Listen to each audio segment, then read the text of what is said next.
iba't iba rin yung design ng bawat room dito and very spacious talaga. Ayan, syempre, isa na sa favorite na gawin dito, yung mag-basketball. Just to give you an idea mga ka-best finds kung gaano kalaki ang private resort na to, tingnan nyo yung pader nila mula doon sa dulo. Katulad na lang nitong kabana nila, pwede kayo ritong mag-boodle fight, mag-board games, mag-meeting. O diba, sobrang affordable. Saan ka naman nakakita na ganito kalaking private resort? Tapos yung overnight.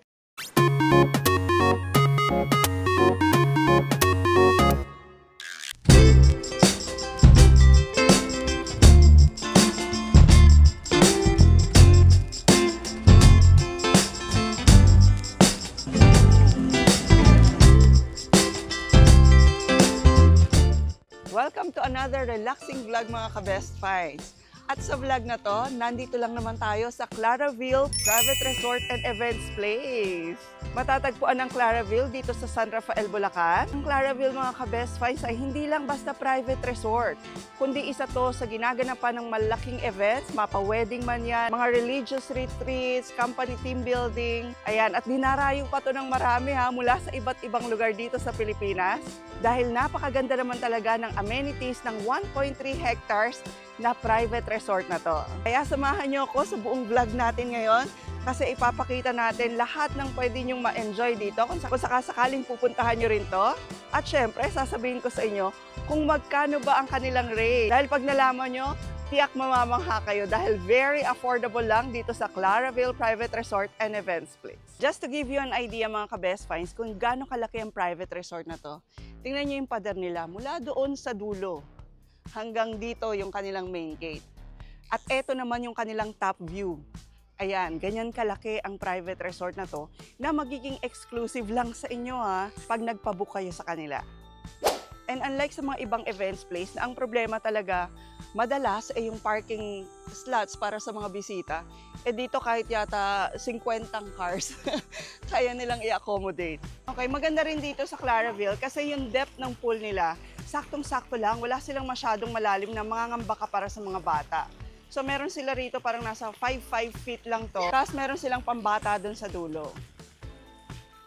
At sobrang ma-enjoy nyo naman talaga kahit pa night swimming dito sa Claraville kasi unang-una walled fence itong Claraville kaya hindi kayo mag-worry sa inyong security. Meron din mga staff dito na magbabantay sa inyo. Siyempre dahil nga exclusive ang buong resort na to para sa inyong grupo lang pag nagpabook kayo rito, sobrang comfortable ng stay nyo. Ilang beses na rin kaming nakabalik dito. Never talaga kaming na-disappoint pagdating sa linis ng place. So even yung mga linens nila, mga pillows, laging malinis. And meron pa silang mga available na mattress na ipapakita ko sa inyo na kung kayo ay big group, pwede niyong ilatag sa lapag. Ito yung connecting room na isa. Ayan, pasensya na kayo, ang daming kalat. So, ito yung isang room na connecting dun sa kabila. Ayan, may bed din, may double deck, kasi ito yung mga mattress na sinasabi ko sa inyo. Tapos both rooms na to, air-conditioned siya, as well as yung mga rooms dun sa isang side ng resort. Kasi meron pa silang 3 available na rooms kung sakasakaling mas malaking grupo kayo. Kasi sa ngayon kami, 20 kami na nag-book dito. So para sa amin, sapat na to, siguro maglalatag na lang kami ng mattress. Meron din palang videoke rito na pwede nyong i-rent. And hanggang 10 PM, pwede nyo i-enjoy ang pag-videoke dito. And meron na rin palang free na mineral water dito sa Claraville. Tapos yung kanilang dispenser dito, hot and cold na rin. At kahit mga gabi, well-lit yung buong area ng Claraville. Ang daming ilaw na nakapalibot dito sa resort. Tapos presko din kasi ang daming puno sa paligid.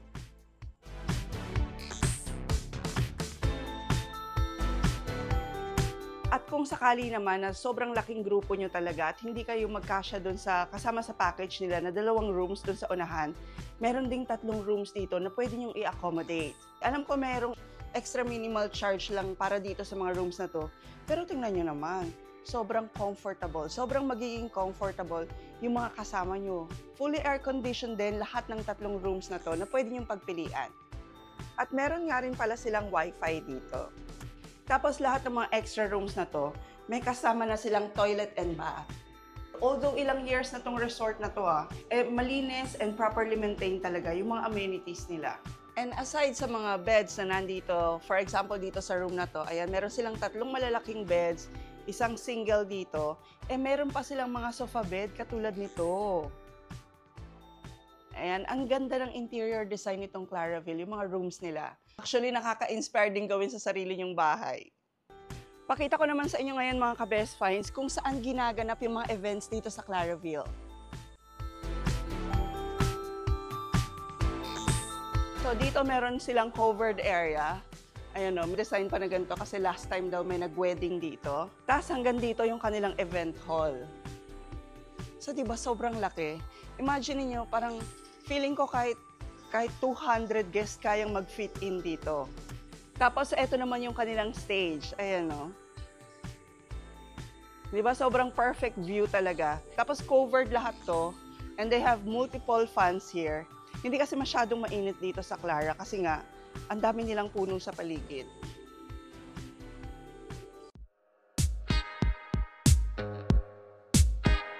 Kung Instagrammable private resort and events place lang din ang hinahanap nyo magiging perfect talaga para sa inyo to.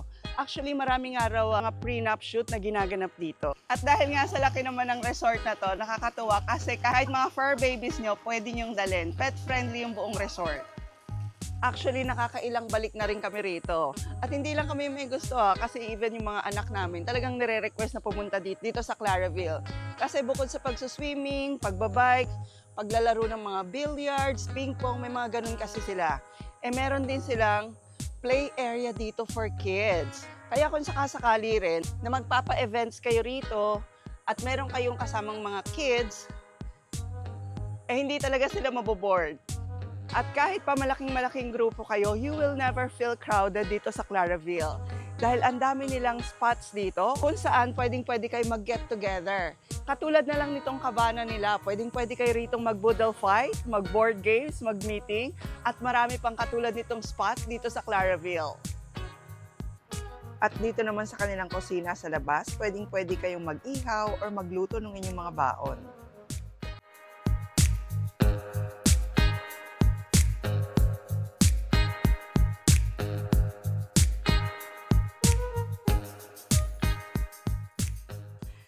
Ayan, syempre, isa na sa favorite na gawin dito pag nasa Claraville ka, yung mag-basketball. Wow! At kahit na nga naka-exclusive kayo rito, you don't have to worry kasi fence naman yung buong property ng Claraville. 1.3 hectares buo yan nakapader, tapos may mga staff pa sila na nagbabantay sa inyo. At kung nagba-basketball kayo, eto nakakatuwa. Kasi meron silang urinal dito. Kasi di ba mostly boys naman talaga yung nagbabasketball. You don't need to run papunta dun sa inyong mga rooms o papunta sa kanilang mga toilets kasi they provide urinal na. And meron din silang table tennis dito. Kaya hindi talaga kayo magsisiksikan sa isang fun activity lang. At dahil napakaraming fruit-bearing trees dito sa Claraville, they also allowed visitors na pumitas dito sa mga puno nila. Last time na nandito kami, panahon ng bayabas. Ngayon naman, tagmangga naman. And billiard din pala, meron din sila rito.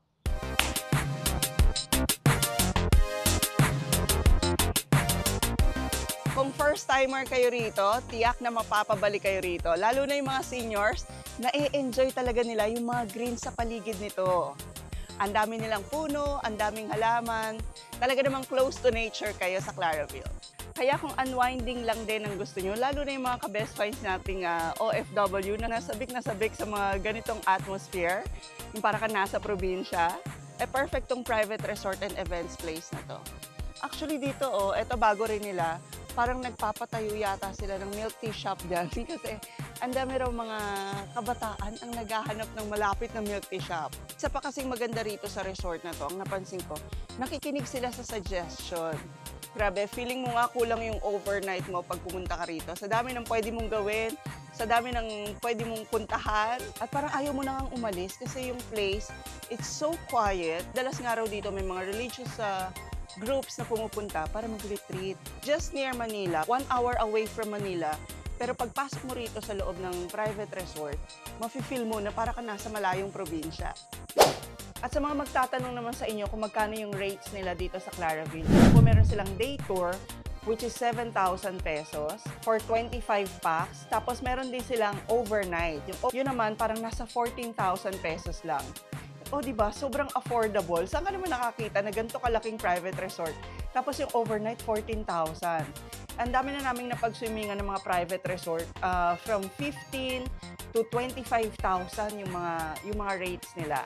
Tapos mga ka-best finds, kung meron kayong mga inquiries regarding naman doon sa mga events, doon sa mga extra rooms nila, pwede nyo naman silang kontakin direct sa kanilang Facebook page. Saka yung mga contact details nila, isi-share na rin natin para madali nyo silang matawagan. Itong old house nila dito, isa nga pala to sa mga kinagigiliwan din ng mga visitors. Ayan, sobrang Instagrammable din. Parang lumang, typical Filipino house yung concept niya.